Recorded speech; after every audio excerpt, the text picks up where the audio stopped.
মধুর কথামিত শ্রী শ্রী ঠাকুর রামকৃষ্ণদেবের মুখনিসৃত অমৃতময়ী অমরবাণী। রামকৃষ্ণদেবের মুখনিসৃত গল্প শুনলে মনের অন্ধকার দূর হয়। আজকে আমি শ্রী শ্রী রামকৃষ্ণ কথামিত থেকে বিশ্বাসের ওপর একটি গল্প বলছি। শ্রী শ্রী ঠাকুর রামকৃষ্ণদেব সংসারে কত প্রকার জীব আছে এই প্রসঙ্গে ভক্তদের সাথে আলোচনা করছেন। সংসারে 4 প্রকারের জীব আছে: নিত্যজীব, বদ্ধজীব, মুখ্যজীব ও মুক্তজীব। এই 4 প্রকার জীব উদাহরণ দ্বারা বোঝাবার পর এক ভক্ত জিজ্ঞাসা করলেন, আচ্ছা, বদ্ধজীবের মুক্তির উপায় কি?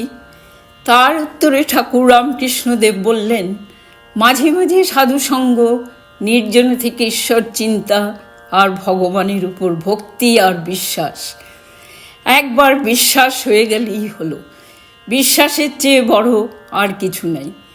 এই বলে তিনি বিভীষণের পাতায় রাম নাম লেখা গল্পটি বললেন। একবার একটি লোকের সমুদ্র পার হওয়ার ইচ্ছে হলো। সে কিভাবে সমুদ্র পার হবে এ নিয়ে চিন্তায় পড়ে গেল। তখন সে তার মনের কথা তার বন্ধু বিভীষণকে জানালে। বিভীষণ বললে, আচ্ছা, এই কথা, এ আর এমন কি, তোমার কোনো চিন্তা নেই।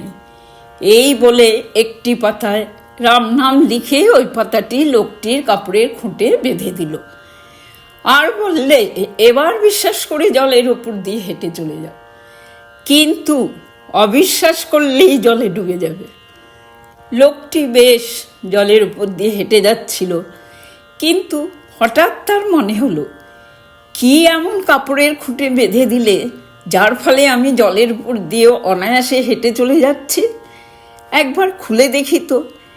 এই ভেবে সে কাপড়ের খোট খুলে দেখে একটি পাতার মধ্যে শুধু রাম নাম লেখা। সে অবাক হয়ে ভাবল, শুধু রাম নামের জোরেই কি সমুদ্র পার হওয়া যায়? এই ভাবনা থেকে তার মনে অবিশ্বাস এসে গেল।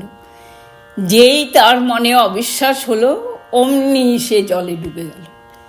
এই বিশ্বাস প্রসঙ্গে ঠাকুর খুব সুন্দর একটি উক্তি করেছেন।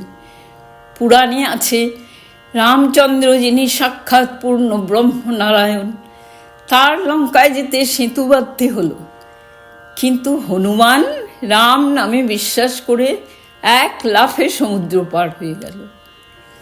এই গল্পের শিক্ষণীয় বিষয়টি হলো, ভগবানের প্রতি অগাধ বিশ্বাস থাকা চাই। একবার বিশ্বাস হয়ে গেলেই অসাধ্য সাধন হয়ে যায়। যারা আমার গল্পটি শুনলেন তাদেরকে অনেক অনেক ধন্যবাদ।